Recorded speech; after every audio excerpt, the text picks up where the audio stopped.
Bonjour à tous, je suis Valentine Venturini, consultante en transformation et dynamique collective et je viens aujourd'hui vous parler parcours de formation.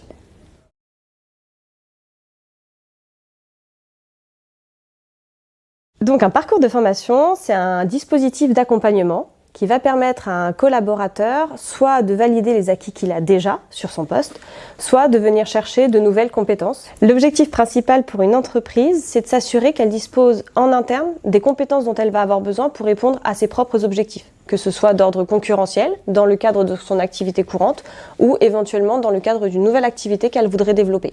Justement dans un monde en constante évolution tel que le connaissent les DSI.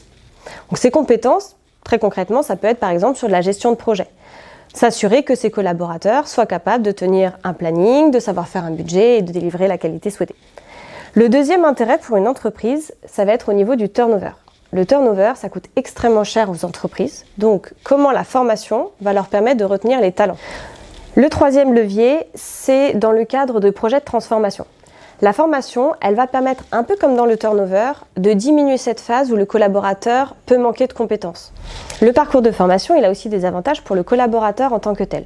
Un peu comme l'entreprise qui va chercher à rester concurrentielle sur son marché, le collaborateur, lui, il a intérêt à rester ce qu'on va appeler à la page, c'est-à-dire comment il continue à se former sur son métier et notamment sur les métiers techniques tels que la data, l'architecture, etc. L'entreprise doit être la facilitatrice de l'apprentissage des collaborateurs.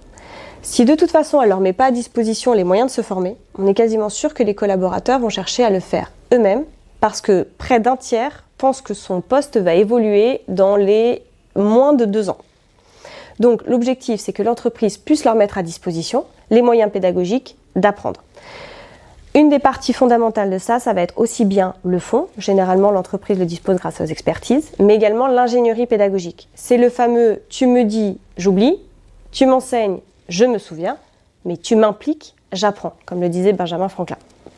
Donc notre objectif ici va être de travailler aussi bien le fond que l'ingénierie pédagogique. Pour cela, vous pouvez complètement capitaliser sur ce qui existe, mais pensez bien à partir des enjeux pédagogiques. Vous serez content si votre collaborateur a quelles compétences demain, en quoi votre entreprise en a besoin, et en 2, éventuellement faire du reuse de ce dont vous disposez.